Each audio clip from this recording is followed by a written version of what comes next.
Sri Gurubhyo Namaha children. Welcome to online class. Today we are going to see a lesson from civics, features of our constitution. What do you see in this picture children? A church, a mosque and a temple, isn't it? So, have you observed all these places of worship in your city or town? Do you have only one place of worship belonging to a particular religion, or you have all these different religious places of worship in your society, children? Definitely you will have different religious places of worship, isn't it? How is it possible in our country? This is because of our secularism followed in our constitution. So, the religious harmony that we see in India today is supported by the Indian constitution that defines India as a secular state. So, what is secularism here? See, since India is a secular state, we can have places of worship of different religions. It is not restricted to any particular religion. All religious places of worship can be followed. So it grants every citizen the right to practice their own religion.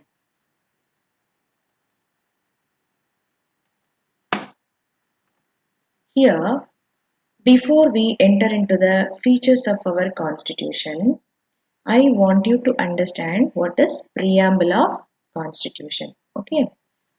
See, we are going to read this preamble now. We, the people of India, having solemnly resolved to constitute India into a sovereign, socialist, secular, democratic republic and to secure to all its citizens justice, social, economic and political liberty of thought, expression, belief, faith and worship, equality of status and of opportunity, and to promote among them all fraternity, assuring the dignity of the individual and the unity and integrity of the nation. In our Constituent Assembly, this 26th day of November 1949, do hereby adopt, enact, and give to ourselves this Constitution. Now, what is preamble to the Constitution? Before that, what is the Constitution? The set of rules, laws, and principles on the basis of which a country or state has to be governed. This is the Constitution. That is, it is the book of law. Okay, what is this preamble to the Constitution? It is nothing but it is an introduction to the Constitution. So this preamble states the goals of the government, the goals of the Indian government. Same time, it states the laws and objectives of the Constitution and the vision guiding it. So, before we move on to the features of the Constitution, we want to know the nature of our state. What is the kind of government India will have is defined by the following words used in the preamble. What are those terms used in the preamble to define the kind of government of India? They are sovereign, socialist, secular, democratic, and republic. We will understand the meaning of all the terms one by one. See, the socialist and secular were inserted in our constitution by the 42nd Amendment in 1976. Actually, these two terms were included in the constitution in the year of 1976 by a minor change or a small change in the constitution. It was a minor change or addition to the constitution. Okay. Here, what does the word sovereign means? It means being completely independent and we are not under anyone's control. We are free from external control. We are not dominated by any foreign force. That is called sovereignty. So we can make our own laws. So and the government can regulate the people or according to the principles laid down in the constitution. We are not supposed to be under anyone. That is called sovereignty. So India is free to have its own foreign policies also. We can make our own laws according to the guidelines of the constitution. This is called sovereignty. And the next one is socialist. What does the socialist means? Socialist government aims to ensure social and economic equality for all its citizens. What is the social equality? Everyone must have equal status and opportunities. That is equal work and equal pay. That means both men and women should be equally treated when they are paid their salary. That is, there should not be any discrimination between men and women for their work. So, equal pay and equal work should be followed in the socialist society. And economic equality refers to the equal distribution of wealth and a decent standard of living for the people. That is, the country's resources should be equally distributed. There should not be any gap between the rich and the poor. The government has to bridge the gap between the rich and the poor. This is called a socialist. And what is a secular? Secular government treats all religions equally. That is, there is no discrimination between the religions. The government should not support any particular religion and it should not act in favor of any particular religion. It should not interfere in the religious practices followed by any community.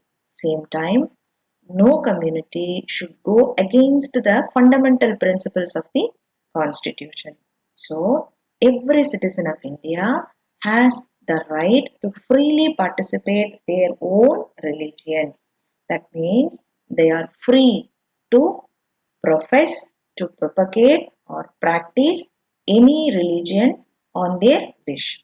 And the government also has to protect the life, liberty, and property of all the citizens, irrespective of the religion they follow. So, the government guarantees the right to freedom of religion as a fundamental right. Okay.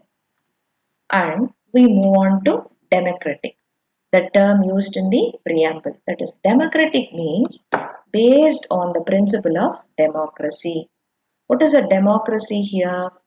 We elect our leader by conducting elections. That is, the leader is elected by the people. Okay.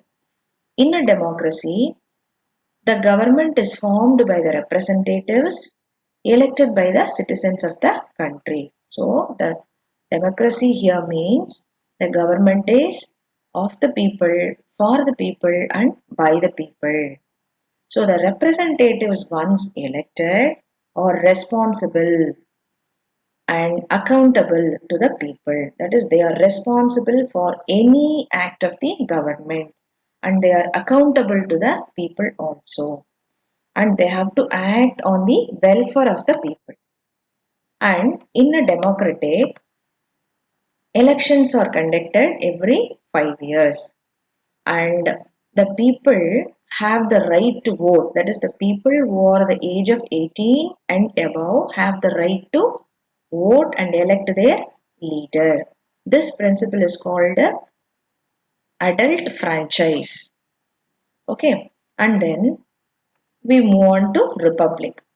In a republic, the head of the state is not a monarch. That means we are not ruled by any king or queen, but ruled by someone who is elected by us. The person who rules us is one among ourselves. We are representing on behalf of ourselves to rule our country. So, in India, the head of the state is the president who is elected for a term of 5 years. He is elected by the representatives of the citizen. Here it means the president is elected by the electoral college consist of the members of both both the sabhas of the parliament and Lok Sabha and Rajya Sabha and the elected representatives of the legislative assemblies of the state as well as union territories. And so we have completed the terms which are used in the preamble. That is, we have understood the meaning of the terms which were used in the preamble of the constitution. Now we have come to the type of government. Okay, we have the federal form of government. India has a federal form of government. It is ruled by two levels. It is ruled at the two levels of the government. One is the central level and the other is the state level. The powers and functions of the center and the state government. That is the powers of the central government and powers of the state governments have been clearly listed. According to these principles only, either the central government or the state government has to govern the country. It has to follow the subjects which are there in the union list, state list and concurrent list. Okay, we will see one by one. At the central level, the parliament made up of Lok Sabha and Rajya Sabha frames laws for the country. Okay, so who makes laws for our country? This is the parliament. Parliament consists of Lok Sabha and the Rajya Sabha. So laws of the country are made in the parliament. Okay. Then the prime minister is the executive head of the government. The president is the nominal head. That is, the president is head of the country and the prime minister is the head of the government. Here, the center legislate, that is, the central government makes laws on subjects which is included in the union list. So it can make laws only on the subjects which are listed in the union list. For example, we can say defense, foreign affairs, finance, etc. And when you move on to the state level, governor is the nominal head. That is, the governor is the head of the state. Chief minister heads the government. Here, the state legislature makes laws for the state. Here, legislature is the law-making body. So, for the state, the legislature makes laws for the state. Okay. Then the state can make laws only under the state list, only under the subjects which are given in the state list. For example, you can take it as health, sanitation and agriculture that come within the scope of the state legislation. Then we will move on to the concurrent list. The concurrent list consists of subjects like education, electricity and labor among others. So both the state government and the central government can make laws on the subjects in the concurrent list. So up to this, we have learnt about what is the constitution and what is the role played by the constitution and what is a preamble and what are the terms used in the preamble and what is the nature of our government and what are the union list, state list and concurrent list. By this, we end up this session, children. The remaining part of the lesson, we will see it in the next class. Thank you, children.